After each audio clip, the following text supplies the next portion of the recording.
Train by day, Kyle Wigington podcast by night, all day. Aaron Muse. Good afternoon. So what do you guys, what was the reason to start the podcast? I guess, hang on. It's Aaron Muse, buddy culture, right? Yes, buddy culture, all things buddy culture, friendships, hanging out, listening to music, going to shows, watching movies, stuff buddies do, you know? And I think John started it because he wanted to do something. Like he's been like always keeping busy. He's always like working on music and projects. And he wanted to do a podcast. Been talking about it for years. So he's finally like, let's do it. And like talked about a few different things and then just settled on buddy culture. I'm like, okay, we'll have a loose sort of concept about like what buddies do, what it is to be a buddy and to be a friend and to like hang out. And so, yeah, we just sort of talked about like shit we do and you know, joking around. What's funny is one night I was sitting in the bar and I'm working on the shorts for the podcast. I'm fixing to release one. It was like months ago or something. And Keith, John, and another guy came in and they were sitting at the table and they were talking about this podcast they were starting. And I'm sitting there listening to this. And mind you, I'm 180 episodes in. And then I'm like, how the fuck do these guys not know that we have a podcast here? Like I've known these guys for years. So then I just walk over there and sit down beside him. I was like, you know that I do a podcast here, right? So you go over to John and Keith. Yeah, John and Keith. Yeah. I'm like, you guys know I do a fucking podcast here, right? And they're like, huh? And I was like, yeah, dude. I was like, if you guys ever need some like help with like equipment and things, they were trying to discuss what kind of equipment they needed and like how they were going to set it up. And I was like, dude, like all you have to do is ask. And he just does an iPhone. It's just what he ended up doing. Yeah, it's fine. Really iPhone's good. And I see you guys have like the microphones and stuff. Yeah. Yeah, like all that stuff's great. He was asking me about editing. That was his big thing he was asking about. Yeah. And like editing now, it's one of those things that whenever you're doing a podcast, it takes so much fucking work that nobody realizes to do these things. And editing is one of the worst parts about it because you almost have to like, it takes so much time after you get one done. So it's like you have to create these systems. And when you like dump the footage in, like I already have templates that are ready to go. Right. So as soon as I dump the footage in, like it's pretty much like already edited. And you should know, you know this. You were in film school, right? Yeah, I mean, it's incredible how much like you get out of editing it. Like the stuff that's on there that is like funny is because he's editing it and editing out all the filler and finding what's funny and what works, and that's what's making it work if it works at all. Yeah, it's all about like timing, right? Yeah. And when you're editing film, it's the same way, right? Yeah, you kind of find what is the project, like what the thing is through editing, you know, it's that's like another form of creation. Mm-hmm. So yeah, that the you know, and that's something I didn't think about before we did this podcast thing. It was like, oh, how much of podcast is edited? How much of it is cut? Yeah. You know, all the dead air, all the, you know, just sitting around and not talking, not being funny. Thank you. Yeah, it's really hot out. Well, it is. It's extremely hot outside. And we have to turn the air off to do the podcast. Yeah. That's one of the reasons that we need like an actual studio, you know? So you can like have a working AC. That's not. Well, yeah, we can have the AC on and we can like actually have the soundproof room. Yeah. We'd have to set this up every single time. And that is Malcolm off camera, by the way, Yeah. people. Black Magic. Excuse me, at Black Magic. Yeah, no, it's wait, what drew you to film though? Because you said you have a degree in film, right? Yeah. I you know, studied film in undergrad and studied like creative writing and screenwriting. And then I got a master's degree in film production over at UNO. I just always loved movies as a kid. Like I just wanted to make them for as long as I knew like something that you could do with your life is make them. That's what I wanted to do. So I just, you know, loved watching them, loved thinking about them, reading about them. And so, yeah, finally, you know, as soon as I went to college, started making movies with my buddies. And then, You still dabble? not as much as I used to. Obviously, I am a little out of practice, but yeah, I mean, I still, you know, watch movies constantly and think about them and talk about them with, you know, friends and stuff. But I haven't made anything in a while, so yeah, I'm a little out of practice. To me, film is like the ultimate art form because you're taking, you know, pictures and you're having moving pictures. Yeah. You're taking music, you're adding all this together, and you're creating this like. It's almost like the top of the art forms. Yes, it's got everything you need. Yeah. You know, imagery and story, character, drama, and sort of that catharsis. And yeah, it really, really works. And I thought it was a perfect art form, the thing I'm most drawn to. So yeah, it's sort of a no-brainer to go into it for school. And, What's your favorite genre? oh, probably thriller, horror, crime, stuff like that. Yeah. But yeah, obviously, I think, you know, drama kind of works the best. It just sort of encompasses all of that.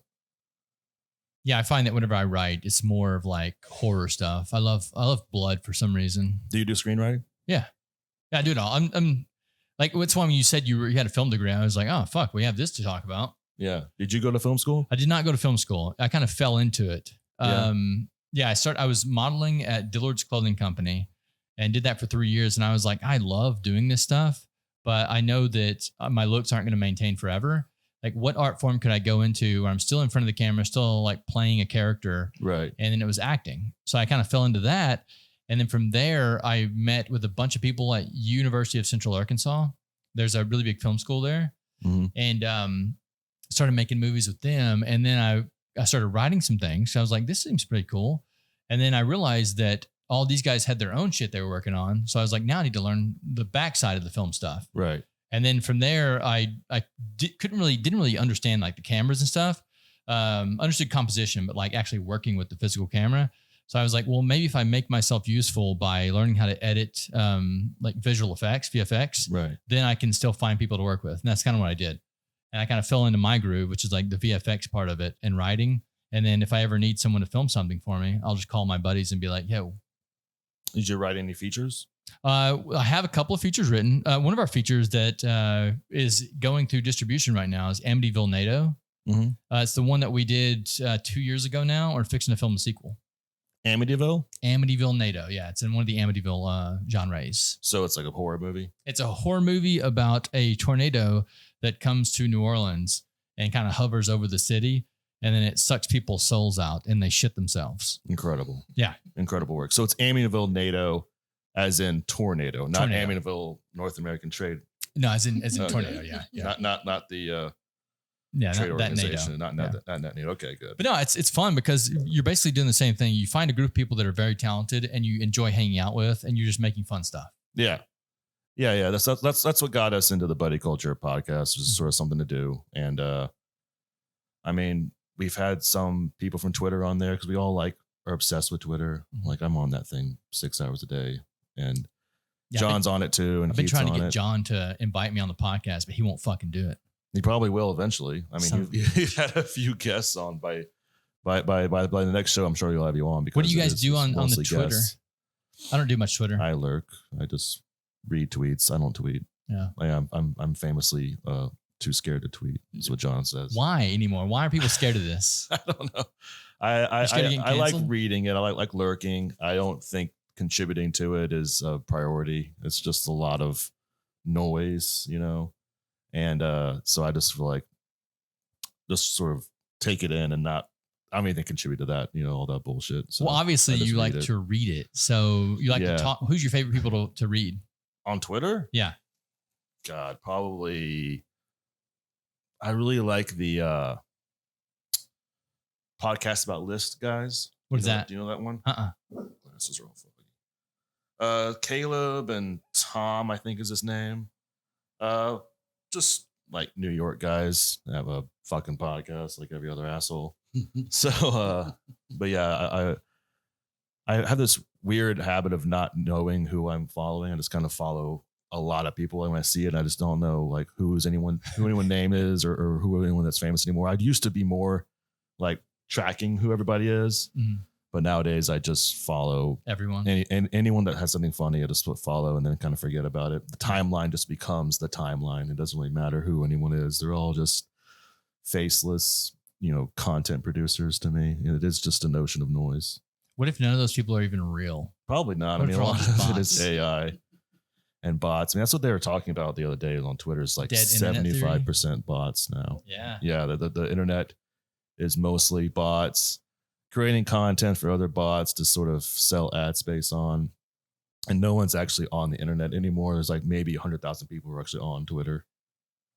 I think that same thing about like these billboards. So I was driving down the road the other day in the digital billboards that are out. Yeah. And I saw this ad and I was like, oh, that's dope. Where's that at? But there was no like restaurant. There's nothing. Yeah. It was just the ad. So I think that was just filler. Yeah. It's just an ad that exists for itself, for its own use. Like it doesn't really have any other purpose besides its own existence. And that's sort of what Twitter is. It doesn't really have any other purpose besides just creating more stuff that exists. Doesn't really need to mean anything or say anything. So that's a big problem, I suppose, with content and internet and culture in general, is things that it sort of exists for their own existence and not to actually contribute or say anything of importance. And that's probably why I could never get into it. Yeah. So you're not on Twitter. No, I'm not. I have a profile on Twitter, but I never pull it up or anything. Yeah, there was a while where I tried to get into it, but I was like, I just don't get it. I don't give a shit what any of these people think. Yeah, kind of. I mean, that's how I feel. I don't really have anything to say to them, and well, most social medias drive me fucking nuts. I don't really care like what they're saying most of the time. Yeah, most social medias drive me nuts today because it's like you have to tailor your algorithm to feed you what you want. So, like for instance, whenever I used to get on Instagram, it was just fucking asses all day long, and like it wasn't because I was liking asses. I think that's just what they gave me because they're like, this is a guy, he wants to see asses. And then finally, when I tailored the algorithm, like it doesn't show me asses anymore. It shows me things that I actually want, content that I want. What are you saying now? Well, it's like science videos and things, like things I find interesting. Black holes. Black holes. Love black holes. Yeah. So that's all black holes. Yeah. Wink. Yeah, exactly. So it's one ass for another, I guess. Yeah. So what do you like science videos and stuff? Yeah. A lot of my, so my Instagram algorithm is not so much like Instagram like babes, but it's like dog and cat content, pets and stuff. I don't have a pet, but I have like a lot of my Instagram videos are about pets, pet ownership, and animal voiceovers, training. Yeah, stuff like that. Those are the best. And then TikTok is all science. It's all like astronomy and planets, the stars. So that's another one I haven't gotten yet. We have a TikTok for the podcast, and everything gets shared on that TikTok, but I don't want to touch it. Yeah. So I know it's going to be another Instagram for me. Like Instagram, I have the filters on where I only get so much per day. Right. And I try to like do all the stuff for the business, and then I do my like little content off to the side. But yeah, those are just time sinks, man. Yeah, doom scrolling. You kind of just get sucked into it. Next thing you know, that's your afternoon. You know, that's lunch. Yeah. Do you have someone doing the show for you on socials? Is that Malcolm's job? Yeah, Malcolm. Yeah, Malcolm. He does the shorts, and he posts the shorts for me. Okay, it's been a big help too, because that's another time sink, man. Like we're talking 4 or 5 hours whenever I'm editing all the shorts. We do use an AI program, so it helps us out a lot. But what does the AI do? Editing? Yeah. So what I do is I upload the full content of the podcast, and the AI goes in and like looks at the transcript and like chops it up into stuff that it thinks it'll be good, and then he goes in and refines the edits and adds like music and stuff to them. Oh, perfect. How long have you guys been doing this? Well, I've been doing it now for 2.5, 3 years. Malcolm's been helping me for a couple of months now. Okay. Yeah. So for 3 years, I was, it's so much. And is the idea like to promote the bar or to promote it's like just fucking shows? Something to do, bro. Yeah. It's kind of like buddy culture. So, but it becomes another bar. What's up? No, like it kind of promotes the bar. Like, it does. Yeah. People see the sign in the back and they'll come and they'll either look for me or him. Like I legit, like 2 weeks ago, had some people come here looking for me. And I'm like, dude, I don't work here. I just get on the podcast all the time. Right. But it's like, did you get a drink at least? Cool. Did what you're supposed to do. So it ultimately does promote the business. But at the same time, it's like, what else am I going to do on Sunday? Stay home and play video games? Right. Nah, let's come out and fucking do something cool. Well, another bar has this concept of sort of, promoting culture of some kind. There's open mics, there's comedy, there's, I think, music shows here sometimes. Oh, absolutely. Yeah. Every Thursday we do open mics. Yeah. There's a guy up here with a guitar sometimes. Yeah. So there's already this idea that you have that this is like a cultural output, like a cultural center. So why not have a show that's about that? Yeah. That's why it'd be cool to like set up the space in the back, a little studio. Yeah, there's a plan. Right. Yeah. Studio in the back. Be cool. That way, even at nighttime, like when you guys come up here to have a beer or something, I could be like, yo, let's go drop in. Yeah. I mean, I started coming here because it was like, the only bar besides the one I work at that's on the block. And, it's chill and it's open late. So it was a great place to hang out. Yeah, it's another reason that we started doing this, because I would be sitting outside just having these deep, awesome conversations with people. And I was like, dude, this should be recorded. Yeah. And I know that could be like, I don't know, grandiose of myself and the people that are around me, but people still should listen to me. Yeah, but it's like, why are we not doing this? Yeah. I mean, I guess that's what happened with John and Keith, was that they were just like, okay, well, we were just sitting here chatting and riffing and talking. So why not record it? And, we've had some good times doing it. It's a lot of fun. And it is kind of like, oh, you guys can be funny like this. Yeah. You guys really can. I've watched some of your podcasts. They're good. They're nice. Be funny. And who's the person off camera on yours? I think it's Jewish Brat or something like that. We had a few guests, and Jewish Brat. I mean, it's sort of like a Twitter show. Like he's everyone that's been on it has been some mutual or someone that John follows, and like is a friend of his on Twitter. That's awesome. Like in a group chat with him or someone he just sees on the timeline, and he's really good about actually knowing who everybody is. So he's like, well, we're gonna talk about buddy culture, and we're gonna talk about like hanging out and all these friendship concepts, but then it just became a Twitter show. Like he prints out tweets now and reads the tweets on the air, and he invites Twitter people on and like has their at the bottom and stuff like that. So are they it's a Twitter show. Are they from this area? No. Okay, they're from other places. Yeah, they all zoom in. Okay. And chat off camera and talk about the timeline and talk about Twitter. And so I guess that can be buddy culture is what we do online. I mean, the internet and social media is such a part of our lives. Isn't that wild to think about? As it is, yeah. So yeah, that's buddy culture is, your online buddies. Yeah, it's like this is real life, but then we have another life. Yeah. The social media side of life, like the internet life. Yeah, I mean, I wish I wasn't on it. And I have like this sense of, it's kept at a distance. I don't post, like I don't, post my thoughts or my pictures, so I'm just reading it. But I don't know if that's better to not contribute or it's just still influencing you, right? Yeah, sure. Yeah, I'm still like seeing everything. I'm still a part of that, culture. I'm still a part of all the jokes, like everything that's going on. Have you ever read something and then been like, "This pissed me off," and like it ruined your whole day? Get mad? Yeah.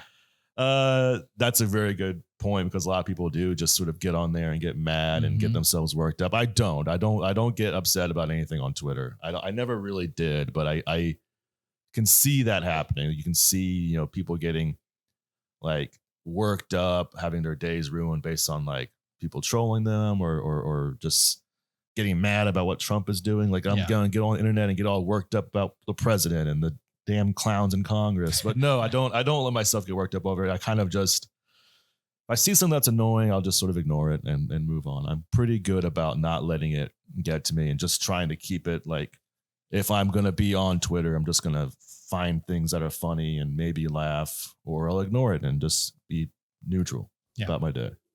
So I heard that you were a fan of Dungeons and Dragons. Oh, yes. Speaking of buddy culture, the ultimate buddy activity, tabletop role playing. Yes, Dungeons and Dragons, Call of Cthulhu, board games, whatever. I love it. It's a great buddy activity. Just hanging out, making characters and riffing. It's an absolute perfect riffing activity. Do you guys all three do the Dungeons and Dragons? Or is it a you thing? It's just me. Okay. And how did you get involved in that? Just my roommates, who were my best friends back in Baton Rouge, they were playing it. They started a game like at our place, excuse me. And they're like a weekly game, and they were just playing. They had their work friends come over and play with them. And I wasn't playing at the time, and I kind of like knew about it because like my friends have been playing it, since they were teenagers. And eventually I was like, you know what, let me sit in on this, and it's going to be in my house anyway. So ignoring it is not really working. Going to my room and ignoring what's happening in the living room sounds like fun. So I'm going to go sit in on this and like make a character. And then I was just hooked, making the character, playing that role, and trying to think of it like another form of collaborative storytelling, where there's like 3 or 4 of you, you're all your own characters, but you're all sort of like navigating the story together. And on the process, like building a unique story to that character and how it responds to the world and events. how it would solve this problem, how he or she would solve this problem. And through doing that, you kind of reveal that character and the characters of your friends, and you're sort of creating a world together and building a story. It's really fun and really fascinating. And it can be really funny. It's a lot of it kind of becomes, joke heavy, lots of riffing and improvisational storytelling, but the dramatic elements are there too. So you can have like a funny game or a serious game. It all depends on like what the scenes call for. So yeah, it's really fun. And of course, there's the combat and the puzzle solving of how to build, powerful characters that can win fights and whatever unique way you do it. So whenever you're doing this, do you start off at like level 1 and level your character, or is that something that I'm just thinking like video games? Like how does it work? You can start level 1. A lot of times when we play, we start at like level 7 or 4. And you start with certain points you can put into your attributes. Yeah. So it's just like, any RPG game. It's like, okay, do you want to have agility, strength, wisdom, stuff like that? That sounds absolutely fun. Have you played D&D? I want to. I was gonna ask him, did he ever watch the show Vox Machina? Yeah. So we love that show. Yeah, dude, that show is based off of Critical Role. I think they're one of their campaigns, and it's like I watched the show and I was like, bro, this sounds so epic. You watched the Critical Role show or the Vox Machina? No, I watched Vox Machina, and then I watched like clips of Critical Role, and I was like comparing like things that happened in the show back next to Critical Role. It's incredible. Dude, it's insane. And it's like, it's almost at the end of some of those campaigns, it's like y'all legit went on that journey together. So you have to be close enough. I mean, they're like professional, D&D players. So they do a really great job of sort of hiding that it is all made up, like on the fly. Like it's all improvised, all the dialogue, the story. Yeah. It's all sort of. Oh, from the Dungeon Master? Yeah, done on the spot. The Dungeon Master has a story, has things that happen, but it's going to change based on how the player characters react to that story. Right. So the Dungeon Master has to be able to, on the fly, take things in whatever direction it's naturally going in based on the actions of the players, their dialogue, their exploits. That would be fun to be a dungeon master because you never know what the people are going to say, what the players are going to say. Yeah, like you can have a plan, you can have like a general direction of where you're going to take this story or this campaign, and then they're going to do what they want to do. That's sort of what makes the game work, because it's not a video game. It's not like a board game. It's not like a linear thing. It is no rules for what you can do. I mean, there's rules on like how you can do things. There's no rule on what you have to do. What are one of the rules? There's rules on like how fast you can move, what you can actually do, like physically, can you fly? Can you swim? How many actions you can take? Sure. Yeah. That's there's rules based off of combat. your attributes though, right? Yeah. There's rules in combat, and there's like physical rules of navigating the world. Like, do you have a horse, or what? Those are the rules. But as far as like what you want to do when you get to a town or to a forest, that's all up to you. And so the DM, they can have fun with it, and they can, really enjoy making things up as they go along. But there's a lot of frustrations if you have like a plan for something and they go the other way. They go completely the other way. Yeah. See, there's an example of that from the Critical Role, because they had the dude that played the werewolf from True Blood. They let him in one of their games. Oh yeah. And at the very end of the game, they defeat Vecna, but he goes to the corpse, places Vecna hands on his, and just disappears. And like everybody that's in the campaign is just fucking stunned because they had no idea he was gonna do that. Yeah. So they thought they defeated Vecna, but he took a part of his power and disappeared so the story can continue. I thought that was really cool. It's like I would have to sit down and learn the game, like the mechanics of the game, but it's definitely something I've always had interest in. Well, so Baldur's Gate was my like first intro into like the video game. Yeah, the video game. Yeah, into I guess the Dungeons and Dragons world, because it kind of operates the same way, right? Yes. Yeah, you played Baldur's Gate 3? Yeah. Okay. Yeah, the new ones. Yeah. So we played that, and it was tough to like just jump right into that and not know anything about it. But after we get the hang of it, it was like really fun to do. But it's kind of the same thing as whenever you go into like this battle, you can do anything you want. It's very open-ended. Yeah, I love it to death. Yeah, so that's an awesome game. But we actually do D&D nights here at the bar. No fucking. You didn't know this? No. I guess I should advertise better. I guess I have fairly. I'm here almost every week, but there's so much I don't know still. Yeah. So Wednesday night is like video game nights here at the bar. And on Wednesday nights, I think it's like once a month or maybe like twice a month on Wednesday nights, they'll do D&D nights. Okay. So they have a running game right now, and anyone who wants to join into that can come in, and he has characters built out that can jump in right then. Or our Dungeon Master will let you create your own character. Is it like one big game or lots of little games being played? I don't exactly know. I do know that there is one game that's been running since with some of the characters show up every time they play, and the Dungeon Master is a guy that comes here, all the time.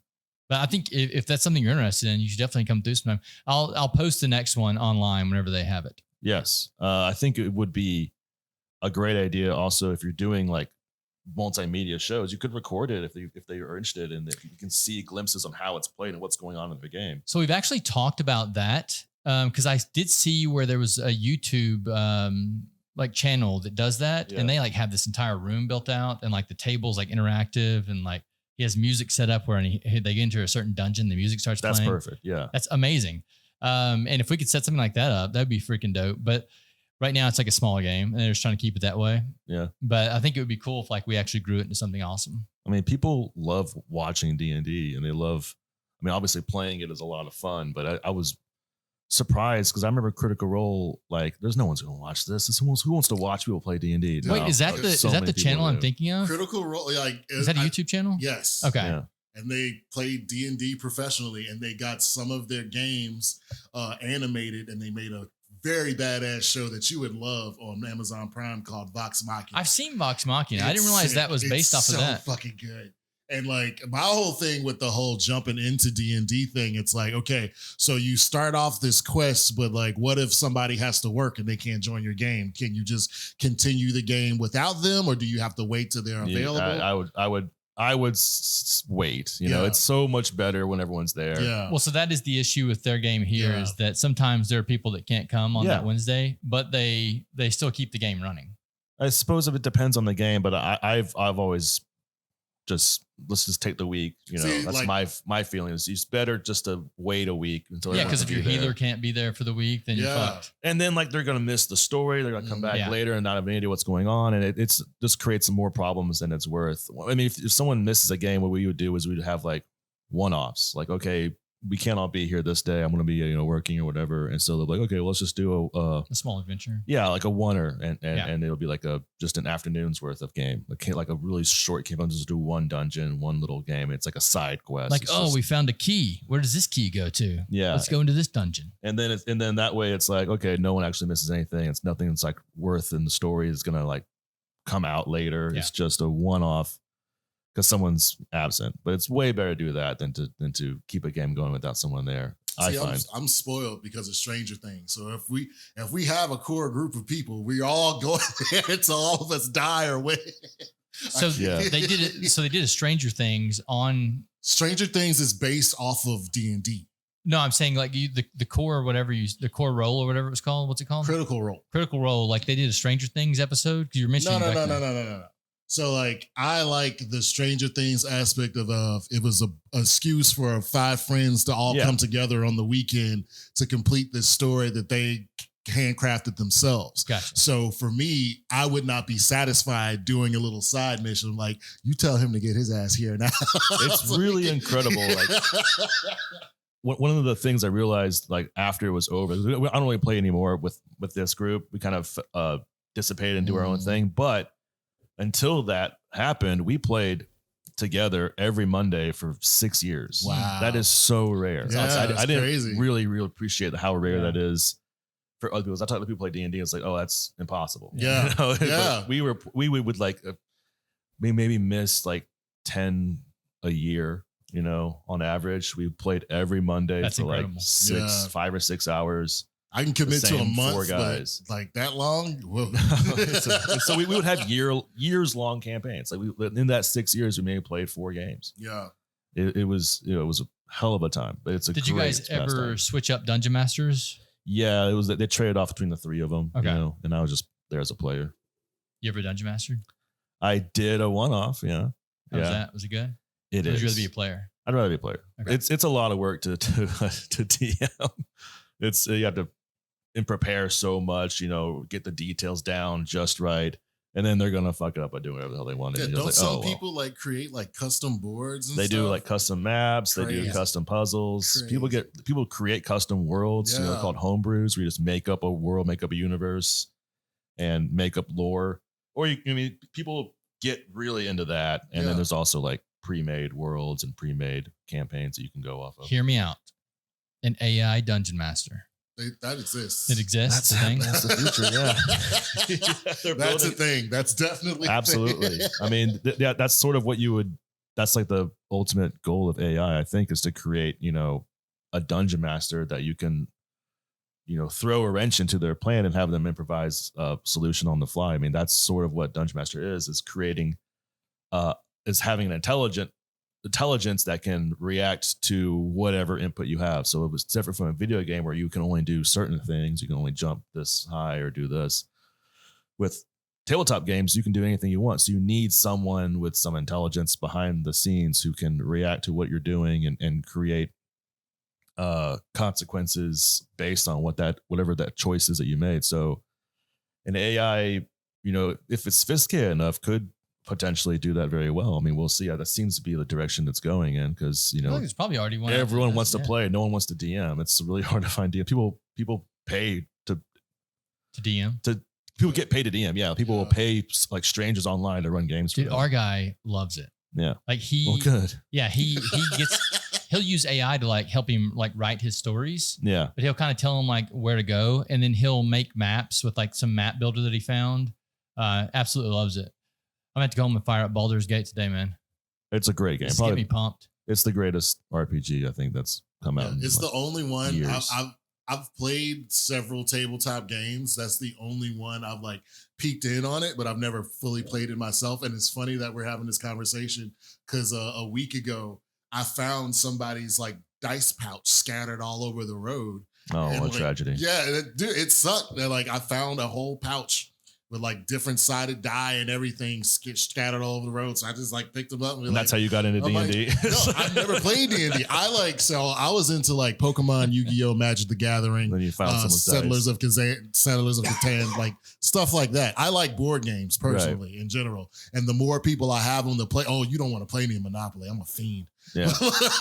Like the more people I have to play the game and the more they're into it, the more I'll be into it. So like, if we played D&D here and the story was compelling or like if it was a really exciting story, I would have more of an incentive to like consistently be here to complete the story. But as soon as we can't finish the story, we're like, I don't like this. I need to finish what I started. Oh, it's tragic. Yeah, I mean, it's happened at least twice, like in that 6-year period, like I was talking about, we've had 2 campaigns that kind of just stopped.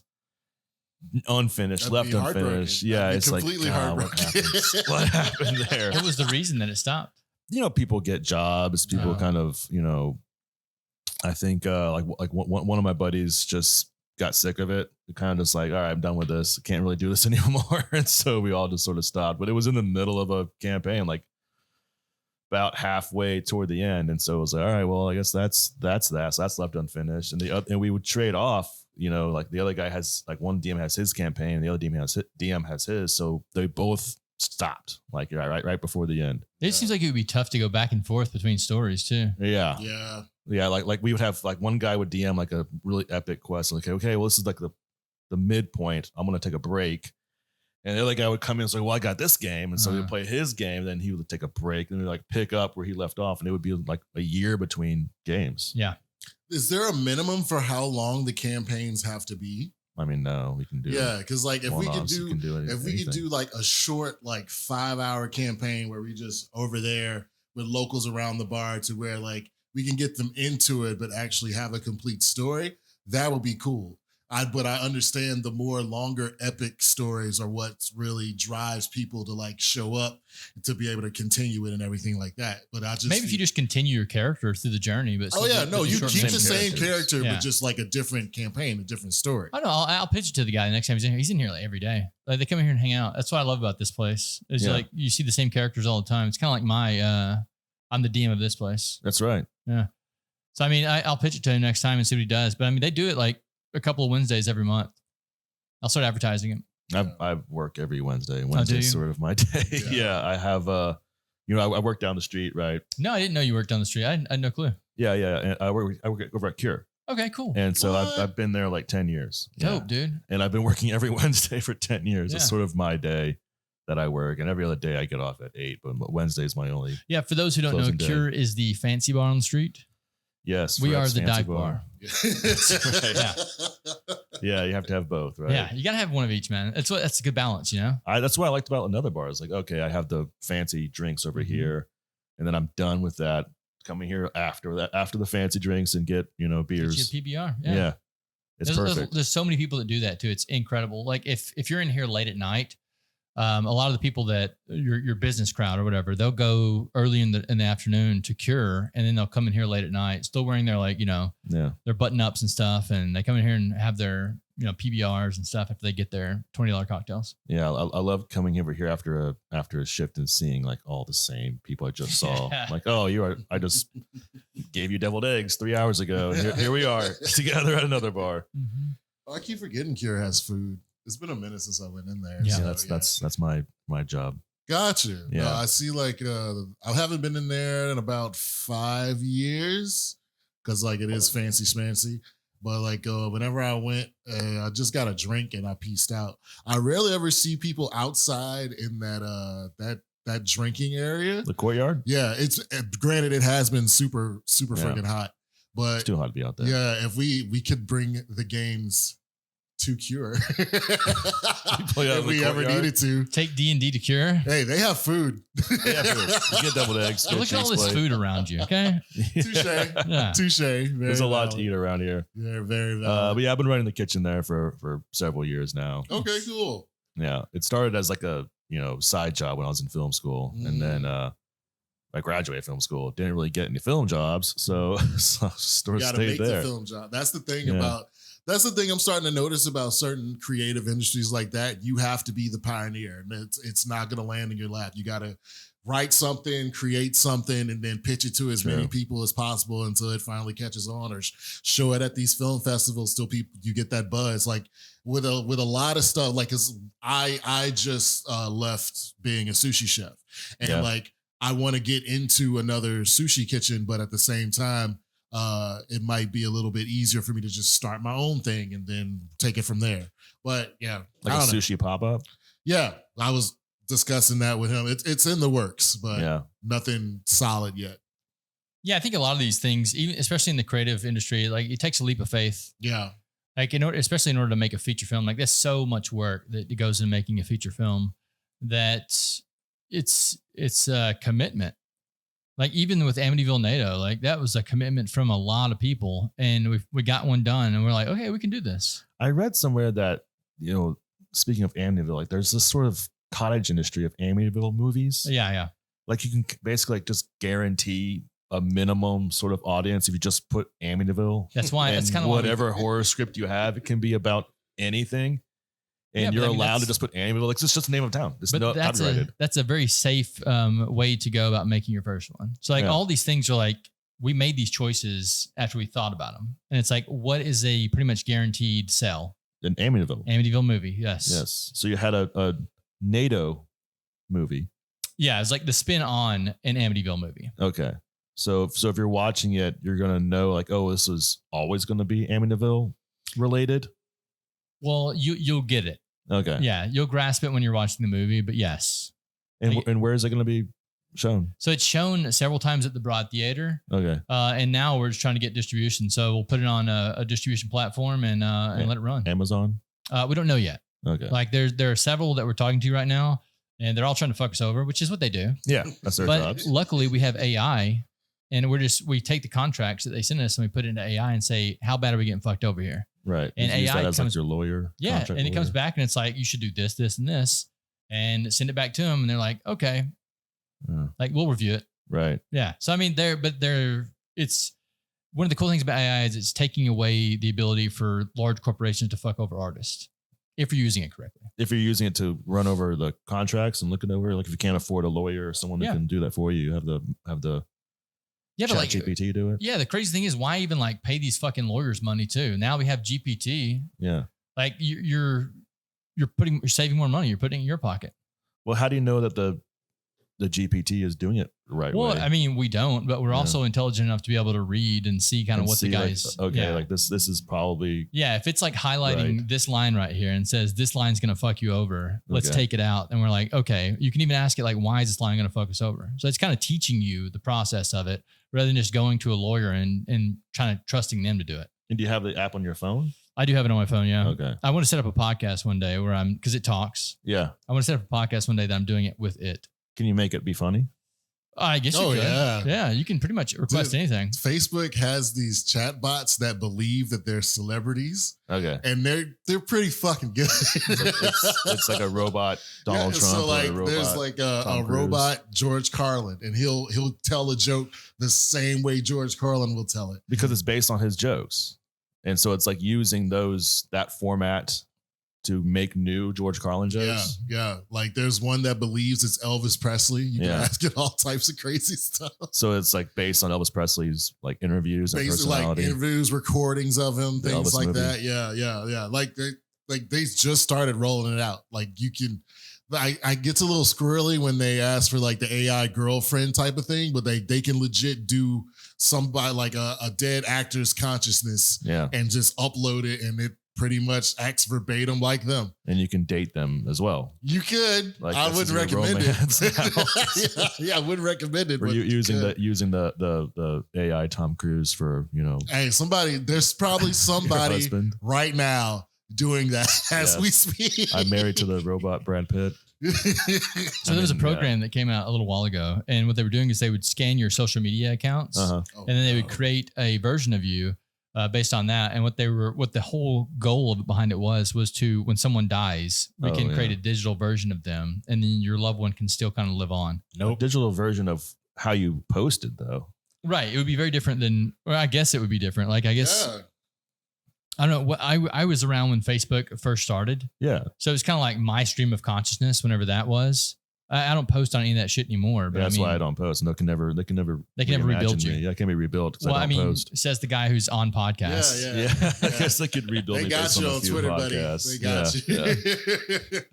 Like, I'm already cooked, dude. There's so many episodes of this out that even ChatGPT, like I can say, I can put something in and say, okay, what like proofread this for me. And it can be like, okay, well, I think this is a better version. I'll write one, and I'll say, okay, now write it in my cadence. Sure. And it understands, like, we've talked so much now that it can actually write in my voice. What does it sound like? No, I mean, it's just me. Like, he's writing, he's my words that I would use to actually communicate with it. But he's using those rather than just using like the built-in words that he has to use. And you can tell while you're reading what it did. Oh, that does sound like me. That sounds like some shit I would say. Yeah. You know me so well, chat. No, it's pretty incredible. I use it for all kind of shit, dude. Yeah. Which one are you using? Well, GPT-5. GPT-5 is the one you use the most? Yeah, it's the new one they just released. Yeah. I use it because it's the one I pay $20 a month for. Yeah. So, yeah. Well, no, whenever y'all were talking about like running the contracts for movies through ChatGPT, another thing is like there's several other AIs. So you can run it through 3 different AIs. And if they're all telling you the same thing, there you go. Must be true. Must be right. I can't all 3 be wrong. Yeah, I use it for all kind of shit, man. Like, did you use it in the writing of the movie? So we recently, not Amityville. Okay. We recently did a movie though where we let AI write it, and it turned out fucking horrible. It was bad. Yeah, we went ahead and shot the movie. We're like, we'll go ahead and try this out. See if we can turn it into something. And it wouldn't work. Like there was. The story just wasn't interesting enough. I still think humans need to be there to make the stories interesting. What did you tell the AI to write a movie based on, like a concept? Yeah. So we started off with like, hey, we're going to make a short film. This is what we have to work with space-wise. This is the actors that we have to work with. Right. We would like for you to write a story. And so we started brainstorming with the AI, the types of stories that we could do in that space with those characters. And then we had it write us a short. We had to write like a 5 or 10 page script. And then we went back and we took the script and we added stuff to it. And we re-uploaded it into the AI and said, okay, we made some changes to your story. Now we want you to go back in and make some changes to it. Sure. And so that was the final edit that we used, was the one that it changed after we changed it. So we kind of had human input too. there were just like certain props and things that it was wanting us to use that wouldn't really make sense. So we kind of like added some human input into it to kind of make the story make sense a little better in our minds. Right. And then we went and we took his final version, which was like the combo of both of our scripts, and we went with that one. And you shot it already? Yeah, it was about an evil AI. Okay, great. So you made the AI write a story about an evil AI? Yeah. Awesome. But it was about the relationship of a guy who gets trapped in a building that's controlled by AI, and then he has a pet caterpillar. Sure. And right in the middle of this this story, the pet caterpillar starts molting. Yes. And then the guy like goes in his mind, and he's like, I need to transform, because he's trapped in this room for like an office building for a long time. Yeah. And the AI is his only thing that he can communicate with, but he likes to talk to the organic creature more. And he kind of turns into the butterfly, and he goes into his cocoon, and he's dying on the floor in his cocoon. And that's when someone breaks in, like comes to like rescue him. Yeah. But he ends up dying in the cocoon. So the final shot's dope because it's like, it's going out on his face as he's like in his like cocoon of all the pictures that he's drawn of like these caterpillars and stuff the whole time. Pretty dope concept. Just didn't work out. So is it it's all filmed. It's sitting in Premiere Pro on my computer, and I just can't figure out what to do with it. I've tried to cut it in like 10 different ways. It started off as 12 minutes and I've cut it down to 5 minutes, and then I cut it down to like 3 minutes, and I'm like, I can't strip away anymore. 3 minutes is pretty short. It's very short, but I'm just kind of like, I'm trying to make it work. Yeah. And sometimes it's like a puzzle, right? Is it going to a short film fest or anything? Well, I haven't. I'm probably not even going to release it. Yeah. Yeah. Just because the storyline, in my opinion, just doesn't work. It wouldn't be something I'd want to put my name on. Right. And it was just me and my buddies doing it. So like none of us are butthurt that no one's ever going to see it. But yeah, normally when we would do one of those, we would take it to film festivals and things. Have you had some success with that? I've had success in getting in film festivals and winning awards, but like, what does that even do for you? Right. It's kind of like bragging rights. Yeah, it's recognition. It's like free advertisement. But no, at the end of the day, the goal of a filmmaker in my mind is to create something that's going to make us a profit. So create a piece of art that is going to turn a profit for everyone that was involved in the piece of art. Well, that's the thing. Still business. I guess you want to get your name out there. So if there's anybody that did like this current film that you're planning on shelving, they'd be anticipating what you create next, because you should only get better with every attempt, You would think so, but sometimes you just have epic fails, dude. I am an M. Night Shyamalan fan, so yeah. Yeah. Occasionally you go, this is going to be awesome. And then you make it and it's like, And then if I put it out there might be other people that go, this is fucking dope. Did you ever do those 48-hour film festivals? Yeah. Yeah, I did a few of those back in college. Yeah, the goal, we had some really good success on those too. It's just, and I actually love that competition because it forces you to complete work in 2 days. You have to do it. There's no dragging ass. Yes. So that's why those are fun. But at the same time, you have to, have a group of people that are good enough to get it done. Yeah. Yeah, we had a team back in college. I think I did like 3 of those, 3 in a row, like year after year. And it's really hectic. There's a lot of high energy. I mean, very high energy filmmaking. It was a lot of fun. Yeah. So for those who kind of sloppy, for those who don't know what a 48-hour film fest is, basically on a Friday night, you go in and you get a line of dialogue to use, a genre of film to make, one prop to use, and maybe like a character or something. Yeah. They give you like 3 things, and then you have to immediately go after that, and you have 48 hours to write a story, film the story, and then edit the story and get it turned in. And then you all do a showing like 2 weeks later, and they award the winners who made the best films. It's a pretty cool competition. And now they have them like all over the world. So like they have, I think each state like may have one, like cities have one. And then if you win that competition, you go to like the next level, which is like where do they show them at? It's like a big festival. I didn't know that it got bigger. I thought it was just. Oh no, the one city. If your film wins the city, you go to the next level. Obviously, we never won, but I didn't know that it was like a tournament. Is there a cash prize? It depends on your local prizes. Are normally like I think the biggest prize that I saw one year was like a camera. Yeah, so there are prizes they give away. That's solid. Yeah, but then if you go to like the big one, I want to say it shows at like Cannes. Some big like real festival, like a big real festival. This is the best 48-hour movie this year, so we're going to show it. And there are prizes there too. So whoever wins the overall gets something bigger. I've never been to the overall either. Right. Just know that it exists. But it's a very cool competition, and it's really good for like honing your skills. And then every year, if you do one, it's kind of a good way to test yourself and how much Yeah. you've grown. And you have to write it from scratch to give you the genre, so you can't come in with already a concept. Otherwise, that's sort of like cheating. Like, oh, I have this script I've had. Yeah, there are people. I sure hope I get, but So it sort of defeats the purpose of I the completely agree spirit with you. of it. Yeah, so I won't join their teams when they do that. If they tell me that like we already have like templates made out, I'm like, well, I'm out. Well, that's not worth it. Just make a movie. Just make your movie then. Just make what you want to make if you're going to do that. Yeah, we that's the fun part about it. It's like coming up with that story that night and like kind of running with just it. Staying up all night for writing it and just gonna like sleep 5 hours and go shoot it. That's what I did. So like normally when I do them, I'm an idiot. I put way too much work on my own plate. Yeah. I'll typically write the story and then I'll sleep a few hours after I write the story. And then I don't film it. Like I let other people film for me, but I'll usually direct and then I'll edit after that. So I have someone that's there to organize my footage for me. Yeah. And then immediately after we get through filming, I go and I edit like through the night. And then I just die. It's so exhausting. Yeah. But that's sort of, filmmaking, I guess, is to do these 12-hour days for it's so fun. 5 days straight. So fun. We should do something together, dude. Absolutely. I have like various script ideas, but like I said, I am out of practice. I haven't like sat down to write anything in a while, but I have like various script ideas. I'm about like working through a concept. Always some like horror or thriller thing. It's sort of like the movies that people watch nowadays are horror movies. It seems like that's the one genre that's still like being made at like mid-range budget levels and being, seen consistently by audiences as some kind of horror thing. Why do you think that is?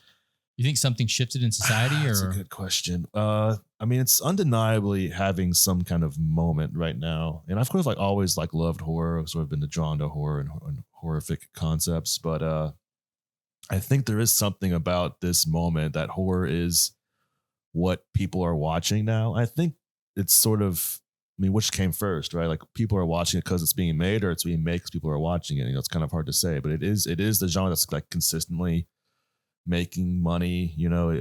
Horror does relatively well. You can have sort of a guarantee, like with the Amityville thing, that someone's going to watch that shit, no matter how bad it is or what it is. Someone's going to want to watch it because there's this audience that's just can't get enough of it. But then there's like mainstream audiences too are watching it pretty consistently. I think that I went and saw a movie recently called Together with Dave Franco, and it was a pretty, simple like concept.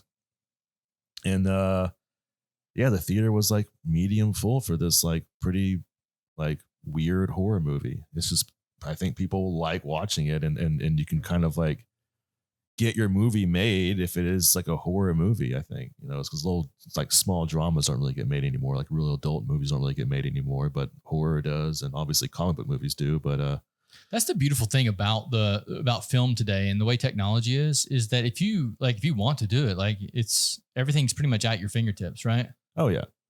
Yeah.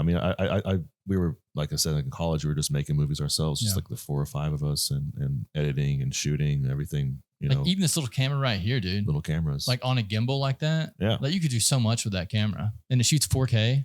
And I think the new one shoots 8K. Yeah. Yeah. You got everything you need that if you have like the discipline and the skill to like edit and put it together after the fact, that post-production can be a slog. It's the tedious part. Yeah. But if you can do that, then you can do anything. Yeah. Just doing it. You can solve cancer. You can certainly solve the cancer of not enough movies. I think y'all should do a combination of Clerks and Waiting, but at this spot. Oh, yeah. Jesus Christ. How would we even do that? Hey, start writing. I mean, start brainstorming ideas. Well, how many people do you have working here? We have a staff of 4, not including myself, 5 including me. And it's just bartenders, or do you have? Well, 4 bartenders. We pay the host of the open mics. Okay, but I mean, I wouldn't really consider them staff. Right. Yeah, because they can leave anytime they want to. Like the employees, I own their souls. No, I'm just kidding. That's enough people right there to have like enough characters for a movie. Yeah, certainly. Like I said, Clerks meets Waiting. Yeah, but at a bar. And I mean, if you're already stuck here anyway, you can find something fun to talk about. And there's some characters that come to this bar, dude. Kind of scary. For a while there, we actually thought that there was a therapist sending people here. Yeah. Yeah. Just go to another bar. Yeah, we're like, they must be sending people here because they know this is like a safe place to socialize. Yeah, if you're a weirdo. Yeah, and all the weirdos just collect here, dude. All we need is like a solid hour. We need a good script and like a solid hour of we need a premise. And I think we could like take Brittany and all the shit she has to do on a daily, like all the shit she has to deal with on a daily basis, being like the new mom of the bar. We just follow her around. Like, dude, follow her around whenever she has to like go across the street to get ice. And she has to like tell her boyfriend, it's like, you're supposed to be fucking helping me check IDs. And like, I see drama happening here all the time. Yeah. I mean, it's a built-in concept for like any kind of character you want to bring in, right? It is really, yeah. Yeah, I mean, like I said, Clerks meets Waiting and here's just the deal. add like a sci-fi twist to it. You two guys come up with a story and we'll film it. Yeah. Done. We got the equipment already. Yeah, this camera. Well, no, we have real ones. You have a real camera too? Yeah, dude. Yeah. What do you have? We'll shoot on Reds. We'll shoot on Black Magics. Black Magics. Yeah, nice. we'll make it work, dude. But I'm saying you guys come up with a story, we'll do it. Okay. I'll have something for you. Okay. I mean, it kind of writes itself, It so really to speak, does. because there's so much you can do. It's like, well, this weirdo came in and said this, and you can sort of build off of that. Like, okay, what did that guy say? Like, kind of take notes for like a week based on like what you're seeing every day. Yeah. Just come in and observe, man. Dude, Throw it like, together. Legit. The movie would write itself. Yeah. I mean, there's so much. I mean, it's sort of like there's like that. Like, whoa, what story should I tell when there's so much like around you? Like there's stories everywhere and stories that people will connect with everywhere because, if you have some kind of reality to it, then it's going to be recognized by people like, oh, I know what that's like. I've seen that person before. I've seen that kind of person before. I've been in that kind of situation. So I recognize the reality and even the most mundane concept. That's kind of like why It's Always Sunny in Philadelphia worked, right? Yep. Yeah. Cause it's like a, recognizable to a lot of people while it's also being so absurd. Yeah, what a great fucking show that was. Is they still making it? I think the last season is going on right now. Oh, I love it. It's so good. But that's all the more reason that another bar needs to be, Yes. And that is just guys working in a bar at the end of the day. And it's gotten more outlandish plots as the years go on, as TV shows sort of have to do. But the very basic concept is guys working in a bar. I mean, there's no reason not to. You have already, like you said, like people coming in who are like characters in of themselves just in their real lives. So yeah, building something around that probably be pretty easy. We're going to do it. We're going to do it. I think because of the amount of characters you get coming in and out of this bar, and like off the top of my head, I can't think of his name, but there's a dude who used to come to this bar all the time. And before I moved here, every bartender on this strip would tell me, that fucker don't tip. Yeah. Like he does not tip. He'll get his drink. He never fucking tips. And like I would go to Cure and that same guy would be there and the bartender would be like, that fucker does not tip. Yeah. Like I can't think of his name to save my life. He used to be here all the time. Is he still come around here? I haven't seen him in a good while, actually. I really haven't. But I think that should be one of the gags in the movie is like, that fucker never tips. Yeah. He's been coming here for 10 fucking years. Has never given me a goddamn Well, that's dollar. why that movie Waiting was so good. Yeah. Yeah. Because it was like peeling the curtain that people had to deal with. It represented a class of people that we see every day. We may have friends, or do it ourselves, but like restaurant workers, right? Yeah. Kind of take for granted that story doesn't get told enough. Waiting came around and it was like no one had told that story before. It seems so obvious till it gets done. It's like, oh yeah, of course, a movie about servers and cooks. Especially if you've worked in those lines. Yeah. Like I worked in restaurants and every one of those characters were always there.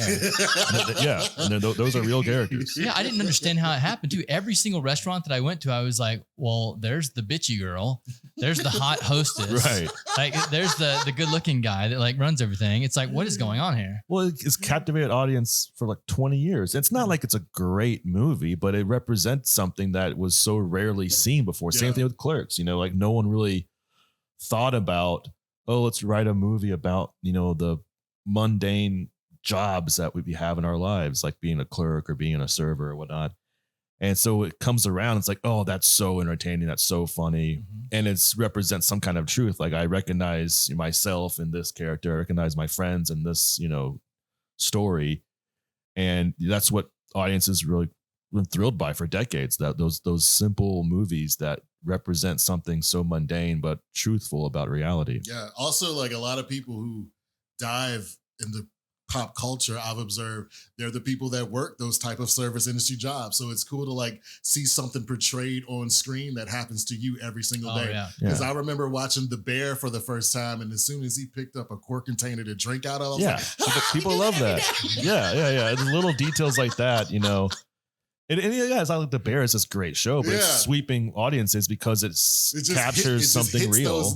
Yeah. Like, okay, I recognize this. This is, there's reality there. So people are like, yeah, I'll watch this. Yeah. Even though it's, it's sort of, not that great of a show, but it does have its moments, and it has like swept the nation because it is so well captures a very particular kind of person and kind of place. So I respect that a lot. Yeah. I think we could do something like that with this place too. Yeah. Do you guys I'm surprised you haven't done it before, because when I came into this bar, the first night I ever came into this bar, I was like, this feels like some fucking Clerks shit. This feels like some stoner sitcom waiting to happen. Sure. So we've actually got the lights and everything. We've made 4 films out of this place. 2 of them were actually about another bar. Not about like the people at the other bar. They were about the comedy other bar, because one of the comedians that came here went to film school as well. Yeah. So he wanted to shoot his thesis at the bar. So we allowed that, and it was about open mic comedy nights, specifically about those characters, because those are characters all in themselves. Yeah. Like comedians, they're my favorite people to hang out with because they're unfiltered. Right. I love unfiltered people. I already got it. I already got the premise for the movie now. Yeah. Oh, dude. I don't know if I want to say it on the mic. We'll discuss off camera. It just fucking came to me, and it would be solid. It would be so solid if y'all could actually film it. Oh, I gotta write it down. Write it down. So, Aaron, is there anything else that you'd like to speak about today before we wrap this up? I think we hit all the main topics: movies, video games. Dude, I really appreciate you coming on today, man. It's been a pleasure to talk to you. Yeah, I know the first time we had the buddy culture guys on, I didn't really know you, so I was like, I don't know who that guy is. And we can't really like fit so many people up here. Sure. I mean, I'm right down the street. It's been a pleasure, man. All the time. Yeah. Thank you. We'll have you on again sometime, and we'll discuss some more things, and we'll try to make this movie, dude. Absolutely. Thanks for having me on. The Another Bar podcast. Absolutely, Malcolm. Buddy podcast. And versus. Yeah. It is, oh my God. My D&D squad versus your D&D squad. Or we pick a game. We pick a game. And it's us versus them. Anyway, do you want to tell people where to find you guys? Oh, yeah. Oh, the Buddy Culture podcast? Yeah. It's on YouTube. I think it's at Buddy Culture. Yeah, if you just type in Buddy Culture on YouTube, it pops up. That's how I found it the other day. Yeah. John loves YouTube. He watches YouTube all the time, so it was natural for him to just put the fucking thing on YouTube. Absolutely. There he is. Well, yeah, it's so cool that it comes up very first, too. Like, it's a good name. We just recorded one last week, so he's editing it now. It'll probably be out in a few days. Dope. Check them out, man. Go support these guys. Thank you for coming on, brother. Thank you.